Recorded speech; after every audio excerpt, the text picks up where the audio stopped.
Hello, it's Keith here, and this is lesson 16 of the Suck Hunt series of my Z80 programming tutorials. Suck Hunt is the thing you can see up there. It's my little Operation Wolf duck hunt style clone. It's a rail shooter where you can shoot little vampire bats. The sort of novelty thing about it, though, is it is in 3D. If I can just remember the controls for this, you can see here. This is how the game works. Basically, you've got your cursor here and the bats will appear on the screen and you need to shoot the bats. So it's designed to be a sort of a light gun game.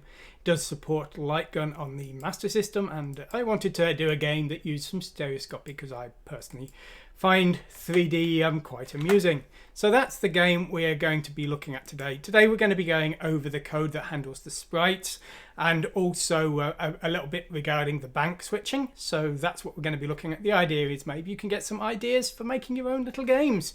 Anyway, let's go over to the source code and let's take a look at what we've got today. Okay, so today we're going to be mostly going over the Sam Sprites file. This is the file that has the code which handles the sprite routines. Now the sprites are drawn in 3D, as you probably have noticed. If we go over to the blackboard here and just very quickly discuss. So basically, to do a 3D sprite, like if we're drawing a moon, we need to draw the sprite twice in two separate positions in two different colors. So that would be how we would create our 3D moon. And we're going to see that in the code here. So basically there are two versions of the sprite drawing routines. So this show sprite L is the main one for drawing the left eye sprite. The sprites in the game are all 4 colors. The game uses 16 colors for the 3D effect. That's 4 colors for the left eye times 4 colors for the right eye and all of the combinations. So there's 16 in total. But the sprites in the data in the file are actually 4 colors, so we need to convert them to 16 colors. Now that means that for every 1 nibble of the source data, you can see there's 2 bits being taken out there for 1 nibble. That is a single byte of the destination. So you can see here we're loading in a source byte, taking 2 bits, shifting them to the correct position. We're using XOR graphics here to allow for combination, and so we don't need to use 2 frame buffers. And so we are XORing the first nibble there, and then we are XORing the second nibble there. Then we're increasing the destination screen byte. So 2 pixels have been read in from the source data, 1 nibble, but that's 1 full byte for the destination. And then we repeat the same for the second byte, taking the remaining nibble and it's 2 colors there, and then we increase the destination and the source. So that is our main reading routine. The code has a routine called getNextLine, which calculates the next vertical line of the screen destination. But there is an alternative version of this if the sprite is partially off screen, which handles cropping, and that is modified in using self-modifying code. There's a label there, and that alternate version will be switched in there. We'll just have a look at that now. So here's the main getNextLine function here, and we're just adding hexadecimal 80 to the low byte and then upgrading the high byte of the address if needed. That's the regular uncropped version. Here is the alternate version, getNextLine with clip. This is if the sprite is partially clipped, and we're adding an offset for any unused data within the source sprite so that the next line is drawn correctly. So that's what we've got there. Now we just looked at the left eye routine, but of course the left eye routine is just drawing half of the color. There is an alternative right eye routine which is almost the same. The only difference is that the bits are being shifted into the alternative position within the destination bytes so that they use the opposite set of colors, and the combinations of those 2 colors will make the various shades for the 3D effect. Now the right eye routine will be disabled if the game is running in 2D mode because the 3D is optional. The way this is done again is self-modifying code. All we do is we just put a return command at the start of the right eye routine. Now these 3D routines are actually used in other places. For the print character routines, we are also using them. The font is basically a 4-color font again, and it's 8x8 squares of each letter of the alphabet, of course. And what we're doing to use that is we're using the drawSprite from IY function, which takes an address in IY, which is a pointer to a defined format for an object on the screen. This is usually used by enemies and things, but because the font is actually 3D, it seemed easy to use that as well. So we're basically patching in the position of the cursor, X and Y. That's for the position of the drawing location, and we're also calculating the address of the sprite we want to show according to the character that's been selected. We're multiplying by 16 here because the font is 8 by 8 and there are 4 pixels per byte, so 16 bytes for the 8 lines there, and that's how we're doing that. Now these drawing routines are also used by the tile maps, and the game uses in its code various places some tile maps.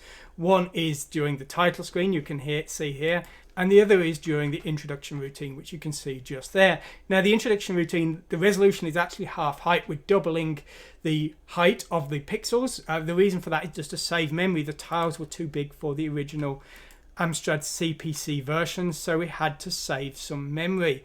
So that's what we did. We've halved the size of the tiles, and we've basically got the code to do this here.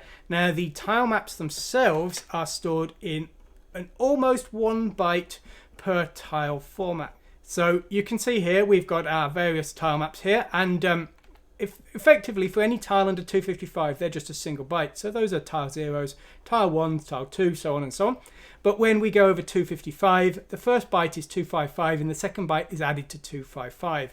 This is just to save a bit of memory, because most cases we can get away with less than 255 tiles, but for the title screen and for some other cases we do occasionally need tiles greater than 255. We never support tiles over 512. The reason for that is the Sega Master System physically can't do that, so because we have to release this game on that system, we have worked within that limitation. So you can see that represented in our code here. We're checking after loading in the tile number if we're under 255.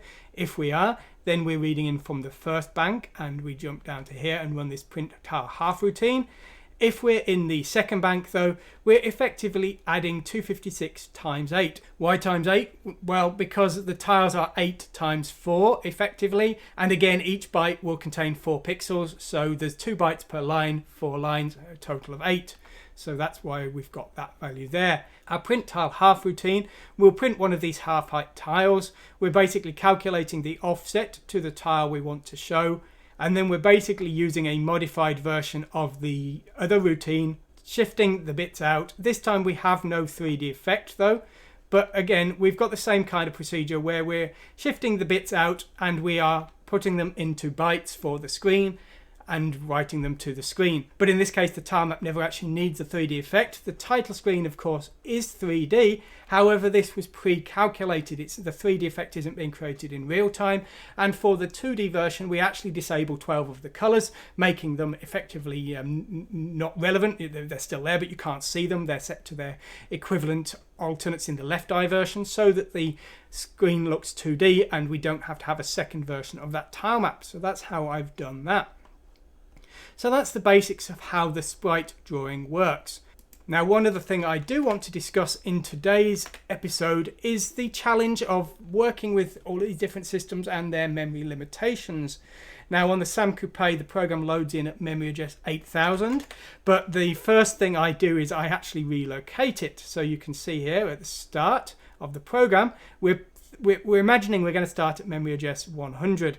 And that's because the first thing we do is we actually page in the address of the bank that's been loaded into the 8000 range into the low memory area, and then we jump to what is now memory address hexadecimal 100. We're doing this because by default there would be actually ROM in that area, and we want to install our own interrupt handler in interrupt mode 1, which is the best interrupt mode. So that's what we're doing there. We're putting that at the start, and we're using the 8000 to FFF range to use for our screen memory. So that's where we're putting our screen memory. Now the problem occurs is that would require our game to be basically 32 kilobytes, and it won't fit in 32 kilobytes thanks to that massive title screen you can see above me there. It's probably about 16 kilobytes on its own, unfortunately, so that's not going to fit in within 32 kilobytes. So what we've actually got is we've got a second bank which will start at the 8,000 range, and I've included it in a second file just to make it clear. So now, how big that first bank is, we won't entirely know. It will go up and down as we change our code. So to make things nice and simple, the second bank is defined to start at memory address 8,000, and it starts with a jump block. Now, a jump block is a set of jumps to subroutines at a known address with known functionality. So, for example, if we call this jump entry here, it will show the title screen. The second one will show the game over, and the third one will play a speech sample. We play a speech sample that says Operation Suck, a parody of Operation Wolf.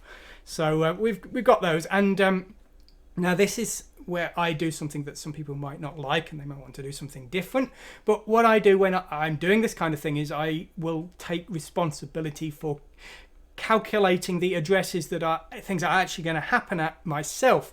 You see, we've got an org 8000 statement here, but when I page in to run the first two of these modules, I'm actually loading them in at memory address 0. So the screen is still at the 8000 to FFFF range, and so I'm paging these into the low area so that I can get to that screen. And so that means that the addresses that the assembler is going to calculate here will be wrong. So I've got a subtraction, and I'm correcting them for the offset that I know is going to be applied when the actual code runs. So you can see this -B2P correction here all over the place. Now, I'd say some people might say that's a stupid way of doing things, a fair comment.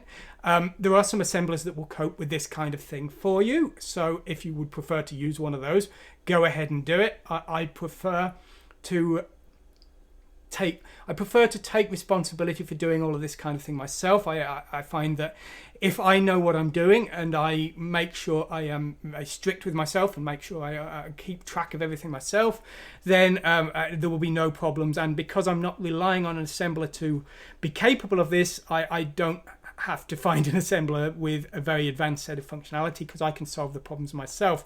I even did this to the extent of with the 6502, I had to do some SPC700 code. I didn't have an assembler to do it, so I wrote my own macros to do the assembly, and I did all of the calculations and offsets for the final memory destinations and the jump calculations myself. So there are benefits to being able to do this, but as I say, it is a bit tricky. So basically, the first two of these are going to be run from memory address 0, not 8000. So we're subtracting the 8000 offset in B2P. And then play sample, because it doesn't need the screen, we will actually load that in at memory address 8000 as stated here. So you can see no subtraction there. But basically, in all of this code here, you can see recalculations to the labels here to correct for that offset. Now, most of the code here we're not going to go over, because a lot of it is just tile map code, basically what you saw before, but this time using a 16 color tile map rather than an 8 color one. What we do have though is another interrupt handler. So this is an interrupt handler that's going to handle the playing of the music while the title screen is being drawn and things like that. So we've got this routine called do far call here. Now let's take a look at that. Now we've got this do far call, which we're actually going to copy to memory address E000. This is outside of the screen memory. The screen memory is 24K, so it's not going to actually use up all of the 8000 to quadruple F range. So we're just going to put that in a fixed memory location within that, and this is a routine that we can use to do basically an interbank call, which I believe is sometimes called a far call. So we've got two routines here. We've got do high call, which will page in our second bank into the 8000 range, and then it will execute part of it, and we can use that to do that play chibi sound. And then we've got this far call option, which will page in a bank into the low memory range, and it will then branch to the address in HL, and we can use that, and in this case we used it to run the interrupt handler, which will be in bank 1, which is our main bank, and that's what's going to allow us to keep playing sound while we're drawing the graphics of the title screen and things like that. So there we go. So I know that's all a little bit complicated. My honest recommendation to you, if you're getting started with writing your own little games, is don't worry about games that use multiple banks. Make your game as small and simple as possible. I didn't want to do this. I would have made the game smaller if I could have and made it fit within a single bank, but the title graphics were already done for the other systems, and porting to a system and removing the introduction or something would have felt like I was ruining my own game, so I wasn't willing to do it. But as I say, try and aim smaller. There's no shame in it. If you're just making a game for fun, then it should be fun. It shouldn't be some crazy challenge. So as I say, that's what I would recommend. Anyway, if you've liked this, if you don't know about it already, you can buy my book to support my content. It's called Learn Multi-Platform Assembly with Chibi Akumas. It covers Z86, 502, 68000, 8086 and ARM. It's a general introduction to the assembly language programming. It's designed at beginners, and maybe you'll enjoy it. So please take a look at that if you want, and you can also support me on Patreon if you prefer. You can see the list of my very kind backers who allow me to keep making all these games and spending crazy time on them. Anyway, I hope you've enjoyed this today. Go to the website, download the source code and the game, and as I say, usually you can use the source code of the game in any way you want, make your own stuff of it, even if it's commercial. Have fun with it. Thanks for watching today, and goodbye.